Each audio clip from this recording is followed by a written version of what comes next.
સણોસરામાં શ્રી રામજી મંદિર નવનિર્માણ પ્રાણ પ્રતિષ્ઠા સાથે ધર્મસભા યોજાઈ ગઈ। શુક્રવારથી રવિવાર દરમિયાન સણોસરામાં શ્રી રામજી મંદિર મૂર્તિ પ્રાણ પ્રતિષ્ઠા મહોત્સવનું ભક્તિભાવ અને ઉત્સાહ સાથે ત્રિદિવસીય મહોત્સવ યોજાઈ ગયો। અહીંયા શ્રી રામ દરબાર, શ્રી રાધાકૃષ્ણજી તથા શ્રી બહુચર માતાજી મૂર્તિ પ્રાણ પ્રતિષ્ઠા સંપન્ન થઈ છે। ગોહિલવાડના ગૌરવરૂપ સંપીલા ગામ સણોસરામાં આ ધર્મ પ્રસંગ પ્રાણ પ્રતિષ્ઠા સાથે ધર્મસભા યોજાઈ, જેમાં સંતો મહંતો સાથે શ્રી મોરારી બાપુની ઉપસ્થિતિ રહી અને તેઓએ પ્રસન્નતા વ્યક્ત કરી। આ પ્રસંગે શ્રી કણીરામજી બાપુએ ઉદ્બોધન કર્યું। કાર્યક્રમમાં રાજ્યના મંત્રી શ્રી જીતુભાઈ વાઘાણી, શ્રી મેહુરભાઈ લવતુકા, શ્રી રઘુભાઈ આહિર, શ્રી ગોકુળભાઈ આલ અને શ્રી ઘનશ્યામસિંહ ગોહિલ દ્વારા પ્રાસંગિક વાત પ્રસ્તુત થઈ।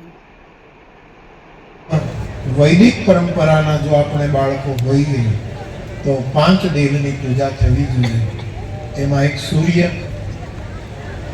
બીજા ભગવાન વિષ્ણુ અથવા તો વિષ્ણુના જે અવતારો હોય તે, ત્રીજા ભગવાન શિવ, ચોથા ભગવતી પાર્વતી અને પાંચમા ગણેશજી। આ પંચદેવની સ્થાપના જગતગુરુ આદિ શંકરાચાર્ય મહારાજે આપણા માટે, સનાતન ધર્મીઓ માટે નિશ્ચિત કરી છે। રામેશ્વર, બદ્રીનાથ, જગન્નાથ, પુરી, દ્વારકા એ તીર્થો છે, ત્યાં ઠાકોરજી બિરાજે।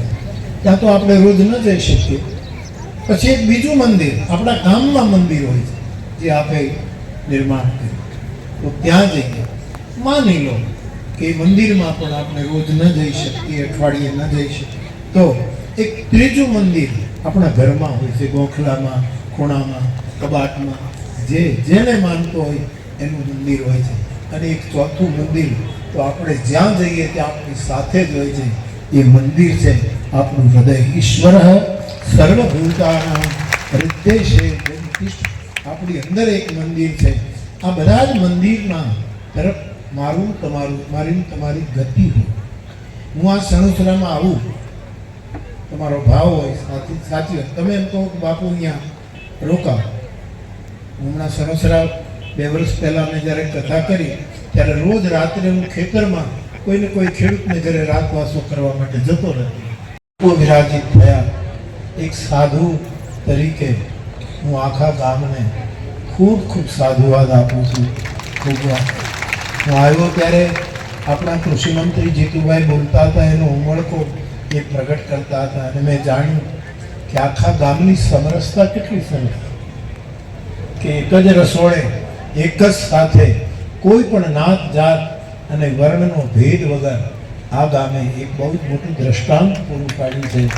અને એક સંગતનું ગુરુ નાનક એમ કહે છે કે પંગત અને સંગત આપણે સાચવી લેશે, એને પરમાત્માની બહુ કૃપા પ્રાપ્ત થશે।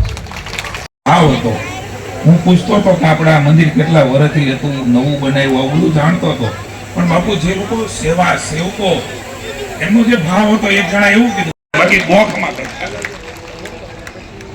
આ સનાતન સત્ય છે। હોય ને એવા વખતે આવા સંતો આવે ને એટલે નહીં કહું, પણ બાપુ તમામ સંતોના વિચારો ઘણા થયા, એ વિચારો મૂર્તિમંત થયા।